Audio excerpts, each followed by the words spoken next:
Hello everyone, welcome back to my channel. I am Pooja और आज हम बात करेंगे 29 मई के करेंट अफेयर्स के बारे में।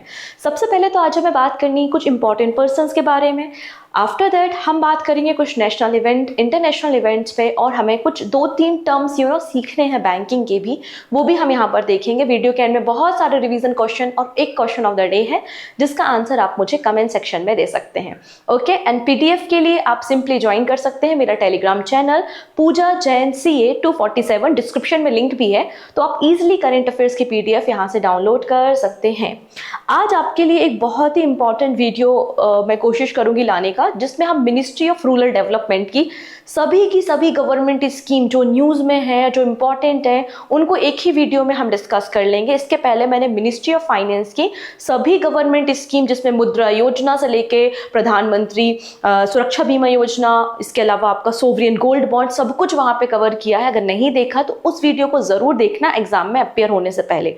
ओके, सिमिलर आज हम कोशिश करेंगे कि मिनिस्ट्री ऑफ रूरल डेवलपमेंट की सभी स्कीम्स जो इंपॉर्टेंट स्कीम है, जैसे कि प्रधानमंत्री ग्राम सड़क योजना एक्सेट्रा, जहां से क्वेश्चन बनते हैं एग्जाम में, उनको हम यहाँ पे कवर कर लेंगे। ओके है।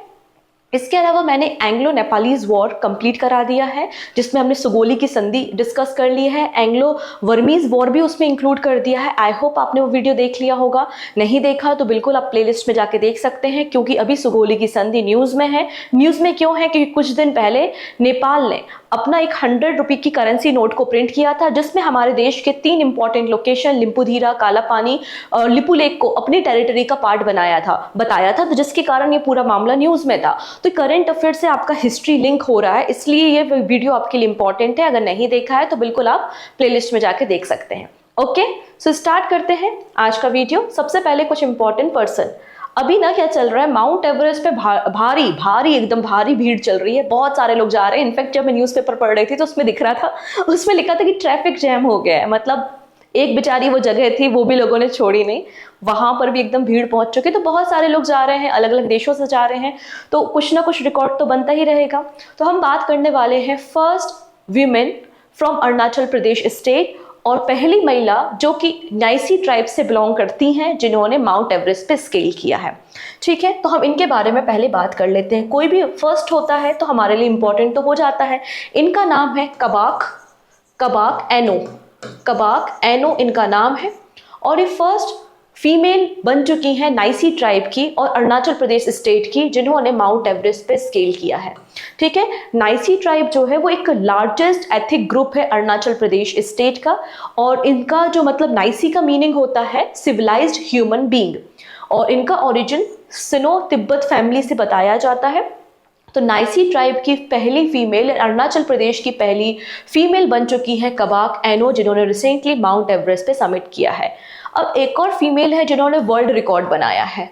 हम बात कर रहे हैं पूर्णिमा श्रेष्ठा के बारे में, जो कि एक फोटो जर्नलिस्ट है, और इन्होंने वर्ल्ड रिकॉर्ड बनाया है क्योंकि ये 3 टाइम्स माउंट एवरेस्ट पे समिट करने वाली, वो भी एक ही सीजन में, फर्स्ट वीमेन बन गई है इन द वर्ल्ड। तो इसलिए ये नाम बड़ा इंपॉर्टेंट है इंडिया ने पूरे वर्ल्ड में, क्योंकि फर्स्ट है। ठीक है, पूर्णिमा श्रेष्ठा, अ 32-year-old mountaineer from the Gorkha, Nepal, and the photojournalist by the profession, has made a history and become the first woman in the world to climb Mount Everest 3 times in the same season।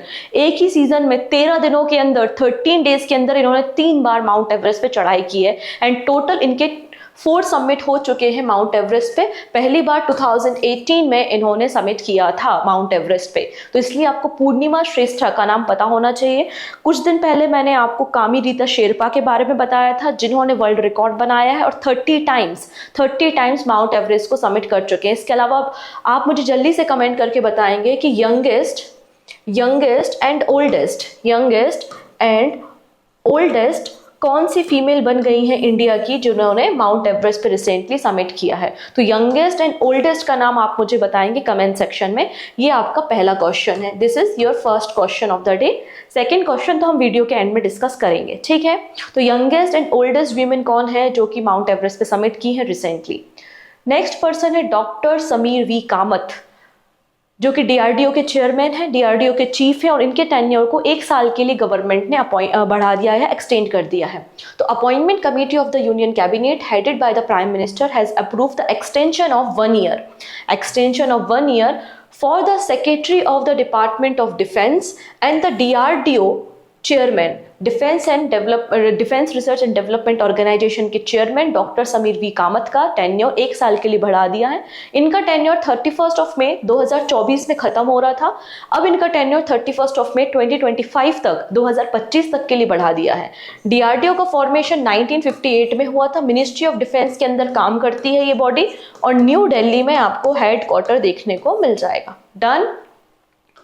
चलिए next अगले person बात करेंगे Lithuania. तो Lithuania के second time president appoint हुए हैं जिनका नाम है गीतानास नाउसेदा इनका नाम है, एंड लिथुआनिया के सेकेंड टर्म के लिए ये प्रेसिडेंट इलेक्ट हुए हैं। ठीक है, पहली बार 2019 में इन्हें प्रेसिडेंट बनाया गया था।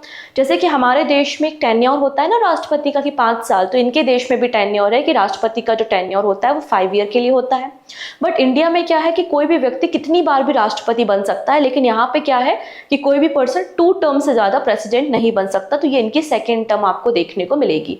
अब लिथुआनिया के बारे में अगर हम बात करें तो इसके लिए आपको यूरोप जाना पड़ेगा। यूरोप में यह है बाल्टिक सी, और बाल्टिक सी के साथ आपको 3 कंट्रीज बाउंड्री शेयर करते हुए दिखाई देती हैं, इन्हें हम बाल्टिक कंट्री कहते हैं, एस्टोनिया, लातविया एंड लिथुआनिया। तो यहाँ पर आपको ये लिथुआनिया देखने को मिल रहा है जो कि यूरोपियन यूनियन का पार्ट भी है, नेटो का मेंबर भी है, और पहले कभी रशिया का पार्ट हुआ करता था, लेकिन रशिया जब इंटीग्रेट हुआ उसके बाद लिथुआनिया बना। लिथुआनिया की कैपिटल आप देखेंगे तो क्या मिलेगी, विल्नियस मिलेगी, और यहाँ पे करेंसी यूरो आपको देखने को मिल जाएगी। डन।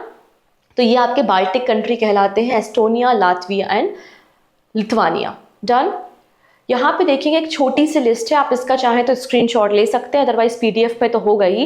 ये रिसेंटली जो भी prime minister and president appoint हुए हैं उनकी लिस्ट है, जिनमें से 1-2 नाम तो बहुत इंपॉर्टेंट है, जैसे कि prime minister of Singapore, 4th prime minister Singapore के लॉरेंस वोंग बन गए हैं। तो ऐसे कुछ नाम बड़े इंपॉर्टेंट है, एक बार आप स्क्रीनशॉट ले सकते हैं, ये आपको पढ़ने हैं। ठीक है, okay. Faizal bin Saud al मेज़फिल ये एम्बेसडर अपॉइंट हुए हैं सीरिया के। अब आप सोच रहे होंगे इंडिया के एम्बेसडर तो समझ में आता है, सीरिया का कोई व्यक्ति एम्बेसडर अपॉइंट हुआ है, वो भी कहाँ पर, सऊदी अरेबिया में। वो क्यों पढ़ना है, वो इसलिए पढ़ना है, सिंपल सा कॉन्सेप्ट है, इसलिए पढ़ना है क्योंकि 2012 के बाद पहली बार ये अपॉइंटमेंट की गई है, क्योंकि यहाँ पे सीरिया सिविल वॉर चल रहा था। तो 2012 में सऊदी अरेबिया ने अपनी जो एम्बेसी थी उसको क्लोज कर दिया था डैमेस्कस में। ठीक है, तो बहुत समय बाद, लगभग एक डिके के बाद यहाँ पर अपॉइंटमेंट की गई है, इसलिए इंपॉर्टेंट है। तो Saudi Arabia appoint doctor Faisal bin Saud al Mezfil इनको अपॉइंट किया है as a ambassador to Syria. ठीक है, इसलिए ये नाम हमारे लिए इंपॉर्टेंट है। तो सीरिया की लोकेशन देख लेते हैं, आपको यहाँ पर मेडिटेरियन सी, भूमध्य सागर से बॉर्डर शेयर करते हुए दिखाई देगा सीरिया, एंड सीरिया की बॉर्डर ना इजराइल के साथ भी आपको लगेगी, और इजराइल और सीरिया के बीच में एक एरिया है जिसका नाम है गोल्डन हाइट। तो गोल्डन हाइट भी आपको डिस्प्यूटेड देखने को मिल जाएगा।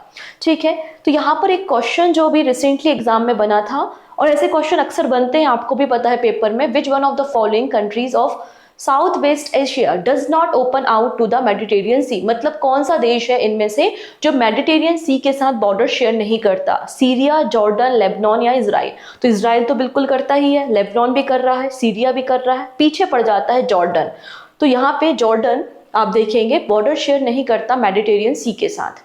तो जब भी कोई बड़ा आपको, जैसे कि ब्लैक सी, कैस्पियन सी, ऐसे बड़े बड़े जो आपको मार्जिनल सी दिखाई देते हैं, उनकी बाउंड्री कौन कौन से देशों के साथ लगती है थोड़ा सा आप पढ़ लीजिएगा। स्पेशली कैस्पियन सी पढ़ के जाइएगा, क्योंकि अजरबैजान अभी न्यूज़ में है, क्योंकि अजरबैजान की जो पहाड़ी इलाका था वहीं पे तो ईरान के प्रेसिडेंट साहब का हेलीकॉप्टर क्रैश हुआ था। तो अजरबैजान वगैरह के बारे में थोड़ा सा देख कर जाइएगा आने वाले एग्जाम में। ठीक है, क्योंकि ज्योग्राफी के जो क्वेश्चंस होते हैं वो ऐसे ही निकल के आते हैं जनरली। ठीक है, तो ऑप्शन बी यहाँ पे करेक्ट है। डन। चलिए फर्दर डिस्कशन करने से पहले एक छोटी सी इन्फॉर्मेशन है। मैंने कल एक वीडियो बनाया था, लगभग 40 मिनट का वीडियो है, जिसमें ऑल इंपॉर्टेंट बैंकिंग न्यूज़ मैंने कवर की है अप्रैल मंथ की, और ये आप सभी के लिए, ऐसा नहीं है कि केवल बैंकिंग एस्पिरेंट के लिए है। यहाँ पर आपको सबके लिए इन्फॉर्मेशन मिलेगी, जैसे कि जीएसटी कलेक्शन हमारा कितना रहा है, हमने कितना इलेक्ट्रॉनिक्स एक्सपोर्ट किया है, फार्मास्यूटिकल एक्सपोर्ट के मामले में इंडिया कौन से नंबर पे है, या फिर इंडिया की मॉनेटरी पॉलिसी में क्या चेंजेस हुए हैं, ठीक है। इसके अलावा माइल्स आपका क्रेडिट कार्ड किसने लॉन्च किया है, जीरो पे किसका एप्लीकेशन है, एटसेट्रा। मतलब जो बेसिक बातें होती हैं ना, जो आपके पेपर में पूछी जाती हैं, वो सारी बातें यहाँ पे मिलेंगी। तो आप इसको जरूर देख लेना, आपके एग्जाम में बैठने से पहले इंपॉर्टेंट वीडियो है, ठीक है। क्योंकि ऐसा नहीं होता है कि सिर्फ अपॉइंटमेंट पढ़नी होती है, ठीक है, केवल अपॉइंटमेंट से क्वेश्चन आएंगे ना, सारा पोर्शन कवर करना होता है। तो ये एक इंपॉर्टेंट वीडियो है आप लोगों के लिए, क्योंकि केवल इंपॉर्टेंट बातें ही यहाँ कवर की गई हैं, आप इसे देख सकते हैं, ठीक। चलिए अब बात करते हैं एक अवार्ड के बारे में, जिसका नाम है Asia Pacific and middle east green airport recognition award. Recently airport council of India Asia Pacific and middle east ने 8th green airport recognition award announce किए हैं। ये अवार्ड बेसिकली कोई भी एयरपोर्ट जो सस्टेनेबल डायरेक्शन में, क्लाइमेट चेंज के direction में, ग्रीन या एनवायरमेंट फ्रेंडली काम करता है, उनको 3 अलग अलग कैटेगरी में, platinum, silver and gold category में अवार्ड दिया जाता है, ठीक है।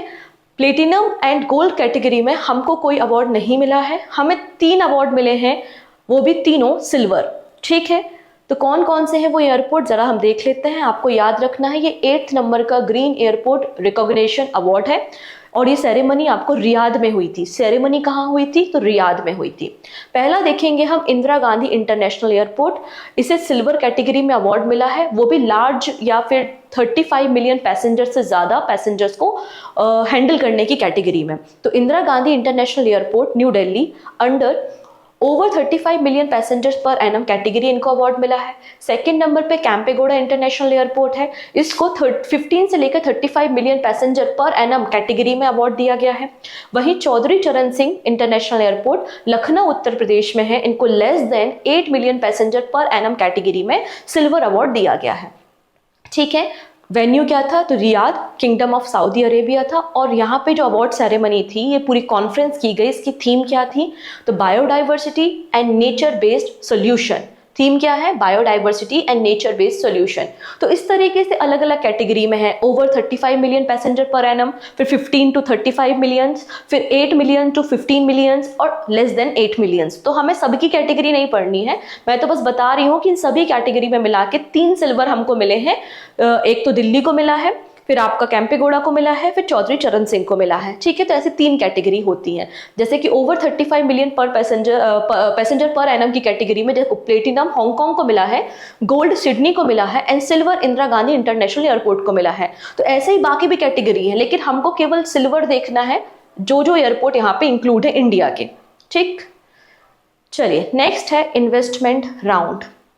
वर्ल्ड हेल्थ ऑर्गेनाइजेशन ने रिसेंटली एक इन्वेस्टमेंट राउंड लॉन्च किया था, जिसमें इनका एजेंडा है $7 बिलियन का फंड जनरेट करना, क्रिएट करना टू सपोर्ट कंट्रीज। कौन सी country? To tackle challenges like climate change, poverty, hunger, migration, ठीक है, इनइक्वलिटी। तो इन सब में कंट्रीज की मदद करने के लिए $7 बिलियन के फंड को रेज करने के लिए एक इन्वेस्टमेंट राउंड किसने किया है? वर्ल्ड हेल्थ ऑर्गेनाइजेशन ने किया है।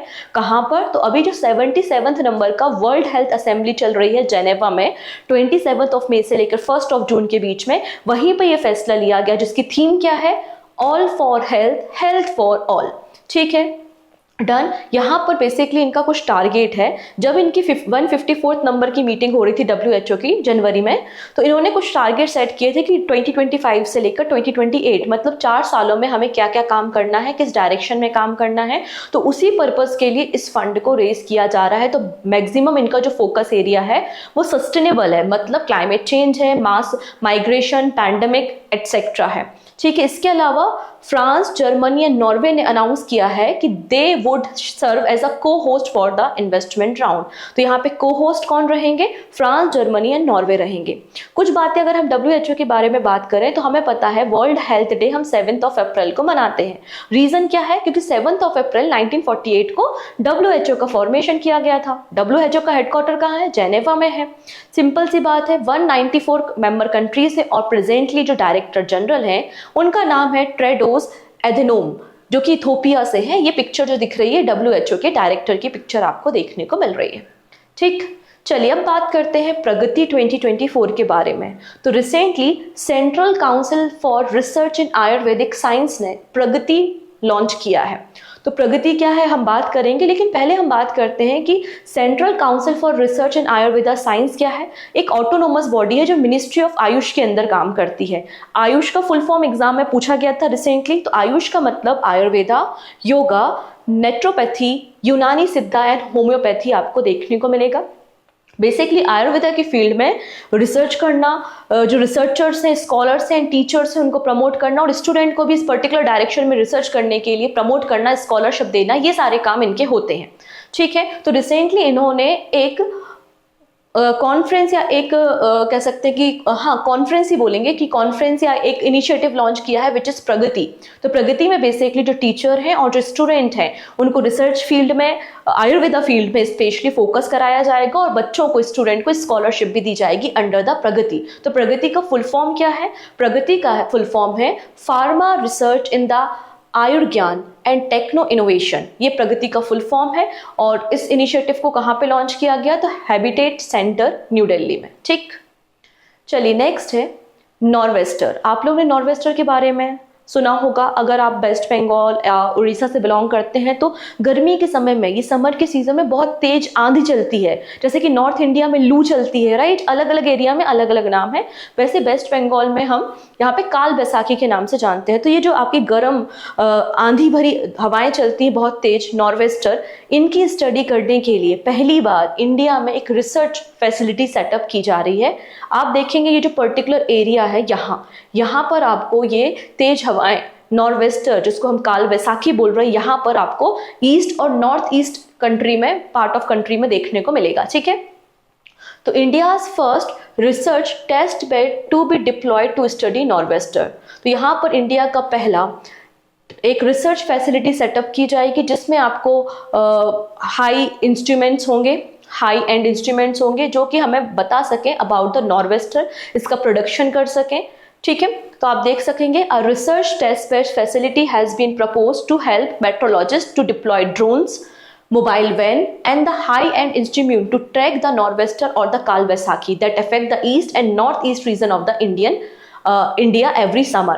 ठीक है। बेसिकली इसका इफेक्ट आपको कहाँ पर देखने को मिलता है? कुछ part of north eastern state में, वेस्ट बंगाल, उड़ीसा, झारखंड में। तो इसलिए जो रिसर्च फैसिलिटी सेटअप की जाएगी ये भुवनेश्वर से 125 किलोमीटर की दूर आप देखेंगे भारतक डिस्ट्रिक्ट ऑफ उड़ीसा में इस फैसिलिटी को सेटअप किया जाएगा। अब इस फैसिलिटी को सेटअप कौन करेगा? डेवलपमेंट कौन कर रहा है? IMD मतलब India meteorological department, Indian institute of tropical meteorology Pune and national centre for medium range weather forecasting. ये 3 ऑर्गेनाइजेशन है जो इस रिसर्च फैसिलिटी को सेटअप करेंगे under the ministry of earth science. Ministry of earth science ने कहा है कि 2026 तक, 2026 तक ये कैपेसिटी तैयार हो जाएगी, ये फैसिलिटी बन के तैयार हो जाएगी। इसका एम क्या है? To study thunder storm from the formation stage to the growth stage, और किस तरीके से ये eastern part of the country में इफेक्ट करता है। ठीक है। इससे हमें फायदा क्या होगा? This can help make better prediction. हम प्रिडिक्ट कर सकेंगे, अर्ली वार्निंग सिस्टम जनरेट कर सकेंगे और हम बहुत सारी लाइफ्स को और प्रॉपर्टी को सेव कर सकेंगे अगर हमें पहले से ही इनके फॉर्मेशन, इनकी ग्रोथ और इनके प्रोग्रेस के बारे में इंफॉर्मेशन होगी। इसलिए यहाँ पे मिनिस्ट्री ऑफ अर्थ साइंस के अंदर 2026 तक इस रिसर्च फैसिलिटी को, जहाँ पे नॉर्वेस्टर को ट्रेस किया जाएगा, उसके ग्रोथ को देखा जाएगा, तो रिसर्च वर्क बेसिकली की जाएगी। सेटअप किया जा रहा है कहाँ पर? उड़ीसा में। ठीक है। अगर हम नॉर्वेस्टर की बात करते हैं तो जनरली ये east and north east India में ओरिजिनेट होता है। तो इंडिया के अलावा इसका इफेक्ट नेपाल, भूटान और बांग्लादेश में भी देखने को मिलेगा, जिसमें सीवियर थंडर स्टॉर्म, आंधी तूफान आपको देखने को मिलती है। इसको अलग अलग पार्ट में अलग अलग नामों से जाना जाता है। जैसे कि आप इसे लोकली काल बैसाखी के नाम से जानते हैं, वहीं इसे बारदोली चीरा के नाम से जाना जाता है इन आसाम। इसके अलावा कुछ और आपको रीजनल स्टॉर्म देखने को मिलेंगे, लोकल स्टॉर्म देखने को मिलेंगे, जैसे कि लू। तो लू आपको नदर्न प्लेन में, उत्तर भारत के पार्ट में जो गर्म हवाएं चलती हैं, ड्राई विंड चलती हैं, उनको हम लू कहते हैं। मैंगो शार, तो यहाँ पे जो प्री मॉनसून बारिश होती है in the end of summer in Kerala, जो केरला के कोस्टल एरिया है, जो कि आम की फसल को पकने में मदद करते हैं बेसिकली, इसे हम मैंगो शार कहते हैं। ब्लॉसम सावर, तो ब्लॉसम सावर आपको केरला के एरिया के आसपास देखने को मिलेगा। तो अलग अलग यहाँ पर नाम दिए गए हैं। नेक्स्ट बात करते हैं, आपने इस तरीके के मैसेजेस कभी ना कभी अपने मोबाइल फोन में देखे होंगे, या तो किसी बैंक के नाम से या फिर इंडिविजुअल किसी नंबर से आपको मैसेजेस आते हैं कि आपका अकाउंट फ्रीज हो गया है, आपका बैंक अकाउंट ब्लॉक हो गया है, या कोई अमाउंट क्रेडिट हुआ है। तो इस तरीके के जो फेक मैसेजेस आते हैं जो कस्टमर्स को टारगेट करते हैं और उनके अकाउंट्स को हैक करने का काम करते हैं, तो इस प्रकार के 8 SMS हेडर्स को जो कि डिफरेंट नंबर्स को इस्तेमाल कर रहे थे, इनको ब्लॉक करने का काम रिसेंटली किया गया है अंडर द संचार साथी इनिशिएटिव। तो न्यूज़ क्या है, बाद में हम संचार साथी इनिशिएटिव को भी डिस्कस करेंगे।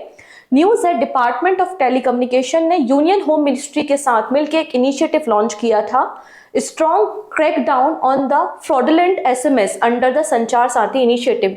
मतलब ये जो फ्रॉड मैसेजेस आते हैं उन सारे नंबर्स को आइडेंटिफाई करके इनको ब्लॉक करने का काम गवर्नमेंट ने किया है। अब संचार साथी इनिशिएटिव क्या है, तो इस इनिशिएटिव को हमारे यूनियन कम्युनिकेशन मिनिस्टर अश्विनी वैष्णव ने 16 मई 2023 को नई दिल्ली से लॉन्च किया था। ये इनिशिएटिव बेसिकली क्या करता है, लोगों को अवेयरनेस दिलाता है अबाउट द फ्रॉड्स। ठीक है, तो ये बेसिकली फोकस क्या करता है, फोकस करता है कि जो सब्सक्राइबर्स हैं, जो सिटीजन है या कस्टमर्स हैं, उनको अवेयरनेस दिलाई जा सके। और इस प्रोग्राम को इंप्लीमेंट किसने किया है, तो DOT का मतलब है डिपार्टमेंट ऑफ टेलीकम्युनिकेशन ने। कुछ दिन पहले भी मैंने संचार साथी इनिशिएटिव के बारे में आपको बताया था, जब संचार साथी इनिशिएटिव के अंदर एक पोर्टल लॉन्च किया गया था जिसका नाम था चक्षु। इसमें अगर आपको कोई भी फ्रॉड मैसेजेस आते हैं अबाउट द कि लॉटरी टिकट लग गई है, लॉटरी लग गई है, या फाइनेंशियल फ्रॉड से रिलेटेड अगर आपके पास कोई मैसेजेस आ रहे हैं, फोन कॉल आ रहे हैं, तो आप इस नंबर पे कंप्लेंट या इनके पोर्टल पे जाके कंप्लेंट कर सकते थे, और जो हमारा डिपार्टमेंट ऑफ टेलीकम्युनिकेशन है वो इमीडिएट बेसिस पे इन कंप्लेंट को रिजॉल्व करता। तो ये आप लोगों को मैंने कुछ दिन पहले ही बताया था। न्यूज़ है हमारे पास, largest ship arrival in India. अभी तक का सबसे बड़ा कंटेनर शिप इंडिया में आया है, इंडिया में डॉक किया है। कहाँ पर, मुंद्रा पोर्ट में। इसलिए हमारे लिए इंपॉर्टेंट न्यूज़ हो जाती है। ये शिप कंटेनर, ये जो कंटेनर शिप है, ये 400 मीटर लेंथ का है, मतलब ऑलमोस्ट इक्वल टू हमारे फुटबॉल ग्राउंड का। तो इतना बड़ा शिप कभी भी हमारे देश में डॉक नहीं किया, ये पहली बार है, इसलिए हमारे लिए बड़ा इंपॉर्टेंट हो जाता है। नाम है MSC एना। तो अडानी ग्रुप्स मुंद्रा पोर्ट में recently largest ever container ship ने डॉक किया है, जिसकी टोटल लेंथ ऑलमोस्ट 400 मीटर है। मुंद्रा पोर्ट इंडिया का लार्जेस्ट प्राइवेट पोर्ट है एंड लार्जेस्ट कंटेनर पोर्ट भी है इंडिया में। अगर हम in terms of major ports बात करते हैं तो हमारे देश में 12 मेजर पोर्ट्स हैं, और 12 मेजर पोर्ट्स में जो सबसे ज़्यादा कंटेनर को हैंडल करता है वो JNPT है। बट अगर हम ओवरऑल देखते हैं जितने भी पोर्ट्स हैं इंडिया में, तो उसमें आप देखेंगे कि Mundra port largest container port है। मैंने एक वीडियो बनाया था जिसमें 12 मेजर पोर्ट्स को डिस्कस किया था, आप उस वीडियो को देख सकते हैं, प्लेलिस्ट में अवेलेबल है। ये जो मुंद्रा पोर्ट है ये आपको गल्फ ऑफ कच्छ में देखने को मिलेगा, कच्छ डिस्ट्रिक्ट ऑफ गुजरात में, और ये ऑल वेदर पोर्ट आपको मिलेगा और डीप पोर्ट है, काफ़ी ज़्यादा डीप पोर्ट है, क्योंकि इतना बड़ा जब आपके पास कंटेनर आ रहा है तो इसका जो अराइवल ड्रेफ्ट है कंटेनर का वो 16.3 मीटर है, मतलब इतनी डेप्थ तो होनी चाहिए। तो केवल और केवल हमारे पास एकमात्र ही पोर्ट है जिसका नाम है मुंद्रा पोर्ट, जिसके पास ये फैसिलिटी है। ठीक है, हमारे देश का 33% कंटेनर ट्रैफिक को कौन मैनेज करता है, मुंद्रा पोर्ट करता है, और ये आपका एक स्पेशल इकोनॉमी जोन भी है। मुंद्रा पोर्ट में रेल कनेक्टिविटी भी है, जिससे कार्गोस को अलग अलग पार्ट में स्टेट के पहुंचाया जा सकता है। ठीक, चलिए अब बात करेंगे नेशनल ग्रीन हाइड्रोजन प्लांट के बारे में। देखिए, मैंने पहले भी कहा है, मैं वापस से रिपीट करती हूँ कि ग्रीन हाइड्रोजन मिशन को पढ़ के जाइएगा, एग्जाम में क्वेश्चन बन सकता है, क्योंकि आप देखेंगे हर महीने आपको ग्रीन हाइड्रोजन मिशन से क्वेश्चन मिलते हैं। ठीक है, तो स्टेट रन गेल इंडिया लिमिटेड ने रिसेंटली अपना फर्स्ट 10 मेगावाट का ग्रीन हाइड्रोजन प्लांट लॉन्च किया है under the national green hydrogen mission. कहां पर किया है, मध्य प्रदेश के गुना डिस्ट्रिक्ट के बिजाईपुर में। कहां पर, बिजाईपुर में इसको लॉन्च किया गया है। अब ये जो आपका 10 मेगावाट का ग्रीन हाइड्रोजन प्लांट है, इसकी capacity 4.3 tonne of green hydrogen per day ये 4.3 टन ऑफ ग्रीन हाइड्रोजन को प्रोड्यूस करने का काम करेगा। जबकि हमारा जो ग्रीन हाइड्रोजन मिशन लॉन्च किया गया था, तो ग्रीन हाइड्रोजन मिशन का हमारा टारगेट कितना है कि 5 million tonne annual green hydrogen हमें प्रोड्यूस करना है 2030 तक। तो इसी प्रोजेक्ट का एक पार्ट आपको ये प्रोजेक्ट देखने को मिल रहा है, जिसको रिसेंटली विजयपुर में लॉन्च किया गया है। इसके अलावा गेल ने एक और काम किया है। क्या काम किया है, सिटी गैस डिस्ट्रीब्यूशन ऑफ गेल। तो यहाँ पे देखो, जैसे कि हम पेट्रोल में क्या कर रहा है, अल्कोहल की ब्लेंडिंग कर रहा है, आपने सुना होगा ब्लेंडिंग के बारे में। वैसे ही हम नेचुरल गैस में भी हाइड्रोजन गैस की ब्लेंडिंग कर रहे हैं। और यहाँ पे गवर्नमेंट के जो फिलहाल स्टैंडर्ड है कि हम 5% से ज़्यादा फिलहाल ब्लेंडिंग नहीं करेंगे। तो हम कैसे ब्लेंडिंग को इंक्रीज कर सकते हैं, तो IIT कानपुर के रिसर्चर्स के साथ मिलकर गेल इंडिया इस पे काम भी कर रहा है, किस तरीके से और ज़्यादा हम हाइड्रोजन, ग्रीन हाइड्रोजन को ब्लेंड कर सकते हैं हमारी नेचुरल गैस में।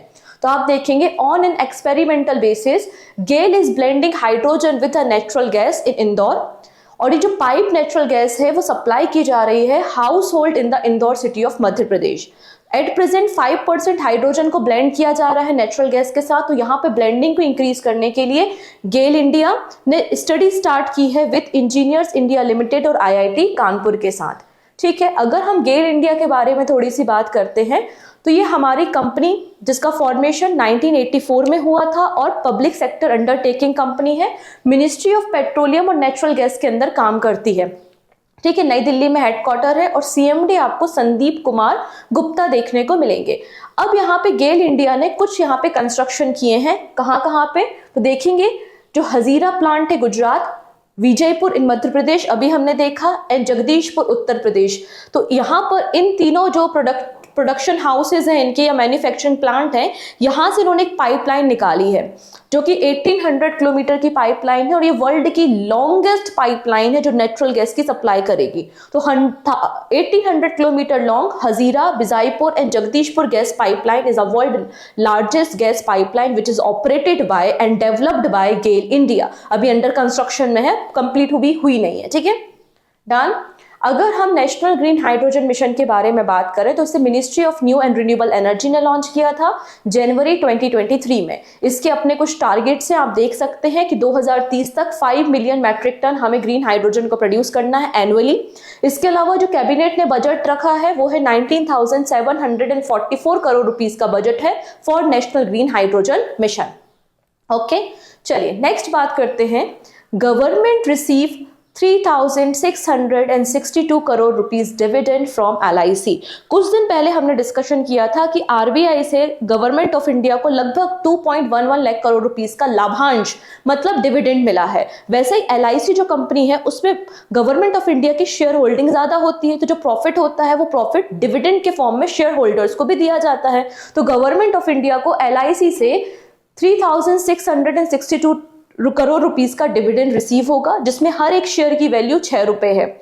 ठीक है, यहाँ पर LIC ने बताया कि हमारा जो नेट प्रॉफिट हुआ है वो 2.5% ज्यादा हुआ है प्रीवियस ईयर के कंपैरिजन में, और हमारा जो नेट प्रॉफिट है वो 13,762 करोड़ रुपीस है। इसलिए हमने 3,662 crore rupees as a dividend government of India को देने का फैसला लिया है। सिंपल सी बात है। तो डिविडेंड क्लियर है, डिविडेंड का मतलब है लाभांश, कंपनी को जो प्रॉफिट होता है वो अपने शेयर होल्डर्स को देती है। ठीक, नेक्स्ट है TCS। तो TCS gets core banking transformation deal from Kuwait version bank. देखेंगे कुवैत में एक कुवैत का यंगेस्ट कमर्शियल बैंक है जिसकी लगभग 160 ब्रांचेस हैं, नाम है वर्जन बैंक। और इस बैंक को मॉडर्नाइज करने के लिए, इसकी कोर बैंकिंग को मॉडर्नाइज करने के लिए, ट्रांजेक्शन्स को और हायर रेट पे और स्मूथ बनाने के लिए, और ऑब्वियसली बात है कस्टमर एक्सपीरियंस को इनोवेशन के साथ इन्हांस करने के लिए यहां पर TCS और कुवैत का वर्जन बैंक के बीच में एक डील साइन हुई है। तो TCS ने अनाउंस किया है that it bag a deal to modernise the core banking technology of version bank, a leading commercial bank in Kuwait. ठीक है, तो ये डील यहां पे रिसेंटली साइन हुई है, innovation and strengthen customer relationship. Done. Next है रिसेंटली यहां पर आप देखेंगे यूरोपियन स्पेस एजेंसी ने एक चार्टर पेश किया था जिसका नाम है जीरो डेब्री चार्टर। बेसिकली इन्होंने 2023 में एक इनिशिएटिव लिया था कि जो डेब्री है, जो कचरा है स्पेस में, उसको हम हटा देंगे, स्पेस को हम न्यूट्रल कर देंगे, कोई डेब्री नहीं होगी बाय 2030। फाइनली इन्होंने इस चार्टर को प्रेजेंट किया। किसने? यूरोपियन स्पेस एजेंसी ने। और 12 देश, 12 यहाँ पर कंट्रीज हैं जो सिग्नेटरी हैं जिन्होंने इस चार्टर पे साइन किया है। तो 12 nation sign the zero debris charter at the European space agency council. ठीक है, जिसमें कमिटमेंट क्या है कि making space activity debris neutral by the 2030। Debris neutral हमें अपनी स्पेस एक्टिविटी करनी है 2030 तक। और यहाँ पे 12 देश जिन्होंने इस चार्टर को साइन किया है वो है Austria, Belgium, Cyprus, Estonia, Germany, Lithuania, Poland, Portugal, Romania, Slovakia, Sweden, UK. ठीक, नाम याद नहीं रखने, बस याद रख लीजिएगा कि 12 नेशन है जिन्होंने जीरो डेब्री चार्टर को साइन किया है। नेक्स्ट है smartphones become India's 4th largest export item with 42% growth. देखिएगा यहाँ पे गवर्नमेंट ने एक डेटा पब्लिश किया है, आप इस डेटा को देखिए। ठीक है, यहाँ से आपका सारा कहानी खत्म हो जाएगा। यहाँ पे बताया गया है कि टॉप 5 एक्सपोर्ट आइटम FY24 में, जो हमारा फाइनेंशियल ईयर खत्म हुआ है ना, उसमें हमने ऐसे टॉप 5 आइटम कौन से थे जिनको हमने एक्सपोर्ट किया है। तो आपको देखने को मिलेगा automotive diesel, polish diamond, aviation turbine fuel, smartphone and motor gasoline. ये 5 हमारे प्रोडक्ट है जिनको सबसे ज्यादा मात्रा में हमने एक्सपोर्ट किया है, मतलब टॉप एक्सपोर्ट आइटम रहे हैं। ठीक है, अगर आप इन सारे आइटम्स को देखोगे तो सब में जो ग्रोथ है वो नेगेटिव है पिछले साल की तुलना में। केवल और केवल स्मार्टफोन की जो आपकी एक्सपोर्ट ग्रोथ है वो पॉजिटिव है, विच इज 42%। और हमने टोटल 15.6 बिलियन डॉलर के स्मार्टफोन को एक्सपोर्ट करने का काम किया है विद 42% ग्रोथ। डन। इसके अलावा टॉप 5 एक्सपोर्टिंग डेस्टिनेशन क्या है जहां पे हम अपने स्मार्टफोन को बेच रहे हैं या भेज रहे हैं? आंसर है यूएसए, यूएई, नीदरलैंड, यूके और इटली। सबसे ज्यादा जो ग्रोथ है वो देखोगे 158% यूएसए में है। तो 158% ग्रोथ के साथ सबसे ज्यादा हमने स्मार्टफोन कहां पर भेजे हैं, एक्सपोर्ट कहां किया है? यूएसए में 5.6 बिलियन डॉलर के। तो यही बात यहाँ पे कही गई है कि स्मार्टफोन इंडिया के 4th लार्जेस्ट एक्सपोर्ट आइटम बन चुके हैं, जिसमें 42% आपको ग्रोथ देखने को मिल जाएगी और 15.6 बिलियन डॉलर के स्मार्टफोन को हमने एक्सपोर्ट किया है। सबसे ज्यादा एक्सपोर्ट यूएसए किया है। इसका जो क्रेडिट जाता है वो गवर्नमेंट ऑफ इंडिया की PLI स्कीम को जाता है। PLI स्कीम का मतलब प्रोडक्शन लिंक्ड इंसेंटिव स्कीम है, जिसको मार्च 2020 में लॉन्च किया था। इनिशियली इसके फोकस एरिया केवल 3 इंडस्ट्री थे: mobile and allied component manufacturing, electric component and medical device. But presently total ये 14 कंपनी या 14 सेक्टर को कैटर करता है। तो अभी प्रेजेंटली 14 सेक्टर में आपको PLI स्कीम देखने को मिलेंगी। और सबसे जो लेटेस्ट आपका सेक्टर एड ऑन किया गया है PLI स्कीम में वो है ड्रोन सेगमेंट। डन। ओके, तो चलिए अब बात करते हैं कुछ शॉर्ट न्यूज पे, फिर हम MCQ को डिस्कस करेंगे। तो पहली शॉर्ट न्यूज क्या है? यहाँ पे गोल्डमैन सैक्स ने इंडिया की GDP ग्रोथ को फॉरकास्ट किया है। पहले इन्होंने कहा था कि FY24 में इंडिया की GDP ग्रोथ 6.6% रहेगी, और अभी 10 बेसिक पॉइंट से बढ़ाकर कह दिया है कि भारत की जो इकोनॉमी ग्रोथ है वो 6.7% रहेगी FY24 में, अकॉर्डिंग टू द गोल्डमैन सैक्स। ठीक, नेक्स्ट है economics time HR world future ready organisation award 24-25 recently distribute किए गए हैं। और ये अवार्ड हमारे देश का एक हाइड्रो पावर कंपनी है जिसका नाम है NHPC को दिया गया है। ओके, नेक्स्ट, अब RBI ने रिसेंटली 2 बैंक्स पे पेनाल्टी लगाई है। पहला बैंक है ICICI बैंक, जिस पे 1 करोड़ रुपए की पेनाल्टी, और दूसरा बैंक है यश बैंक, जिसके ऊपर 91 लाख रुपीस का फाइन RBI ने इम्पोज किया है। क्यों? For violating norms related to the customer service. अब रिसेंटली मैंने बताया था 10th नंबर का वर्ल्ड वाटर फोरम कहां पर हुआ? बाली, इंडोनेशिया में हुआ। खत्म हो गया, कंक्लूड हो गया। और अगला जो अब यहाँ पे समिट होगा 11th नंबर का वर्ल्ड वाटर फोरम का, तो यहाँ पे जो प्रेसिडेंसी है वो किसको दे दी गई है? Saudi Arabia. तो सऊदी अरेबिया अब क्या करेगा? Next year world water forum को होस्ट करने का काम करेगा। ठीक है, नेक्स्ट है, जैसे कि हमारे देश में हमारे बैंक्स को रेगुलेट करने के लिए हमारा एक सेंट्रल बैंक है विच इज RBI, वैसे हर एक कंट्री के अपने सेंट्रल बैंक होते हैं। अभी हम साउथ अफ्रीका के सेंट्रल बैंक के बारे में बात कर रहे हैं। तो साउथ अफ्रीका का जो रिजर्व बैंक है, उन्होंने हमारे देश का जो SBI बैंक है, SBI बैंक की जो ब्रांच साउथ अफ्रीका पर है, उस पर 10 मिलियन रैंड या फिर ऑलमोस्ट 4.5 करोड़ रुपीस की पेनाल्टी लगाई है। ठीक है, तो the Prudential Authority of South African Reserve Bank has imposed a financial penalty of 10 million rand on the State Bank of India South Africa branch for non-compliance। ठीक है, इनके भी अपने प्रोविजन है, उसके अंदर लगाया गया है। नेक्स्ट, तेलंगाना गवर्नमेंट ने 1 ईयर के लिए एक्सटेंड कर दिया है टैबेको प्रोडक्ट्स को बैन। ठीक है, तो Telangana government has ban the manufacture, sale, distribution of gutkha and paan masala which is containing tobacco and nicotine across the state। और ये 24 मई 2024 से इफेक्ट में आ गया है 1 ईयर के पीरियड के लिए, 1 साल के लिए। ठीक है, नेक्स्ट है international conference on nuclear security organise की जा रही है कहाँ पे? वियना ऑस्ट्रिया में, जिसके को चेयरमैन कौन है? कजाकिस्तान एंड ऑस्ट्रेलिया हैं। इसमें 130 देशों के मिनिस्टर्स शामिल होंगे जो कि न्यूक्लियर सिक्योरिटी पे बात करेंगे। तो क्वेश्चन क्या है? International conference on nuclear security कहाँ हो रही है? वियना में, को चेयरमैन कजाकिस्तान और ऑस्ट्रेलिया है। नेक्स्ट है, इंडियन आर्मी ने IOCL मतलब इंडियन ऑयल कॉर्पोरेशन लिमिटेड के साथ एक एग्रीमेंट साइन किया है और IOCL ने कुछ बसेस जो कि हाइड्रोजन फ्यूल सेल पे ऑपरेट होती है वो इंडियन आर्मी को दी हैं फॉर ट्रांसपोर्टेशन पर्पस, क्योंकि इंडियन आर्मी का अपना एक कमिटमेंट है in the direction of innovation and environmental management. तो इंडियन आर्मी अब हाइड्रोजन फ्यूल सेल बस का इस्तेमाल करेगा ट्रायल बेसिस पे, अभी पायलट बेसिस पे है, और इंडियन ऑयल कॉर्पोरेशन लिमिटेड ने ये फ्यूल बसेस इंडियन आर्मी को दी हैं। डन। चलिए अब बात करते हैं कुछ क्वेश्चंस के बारे में। पहला क्वेश्चन है, when is world hunger day observe every day? World hunger day कब मनाया जाता है? तो 28 मई को 2011 से 28 मई को हम सिंस 2011 इस दिन को मना रहे हैं। एंड थीम क्या है? Thriving mother thriving world. Okay, next है आपका, न्यासी ट्राइब रिसेंटली न्यूज में थी, ये कहाँ का सबसे बड़ा एथिक ग्रुप आपको देखने को मिलेगा? तो अभी हमने रिसेंटली देखा इनका नाम, आंसर है Arunachal Pradesh. Option C is the right answer. Recently how many nation have signed the zero debris charter? तो जीरो डेब्री चार्टर 12 देशों ने साइन किया है। Option B. State owned GAIL Limited recently launched its first green hydrogen plant in which region of the Madhya Pradesh? तो गुना district के विजयपुर में इसको launch किया गया है। नेक्स्ट है, माउंट मुनगालो रिसेंटली न्यूज में है, ये कहां पर, किस देश में लोकेटेड है?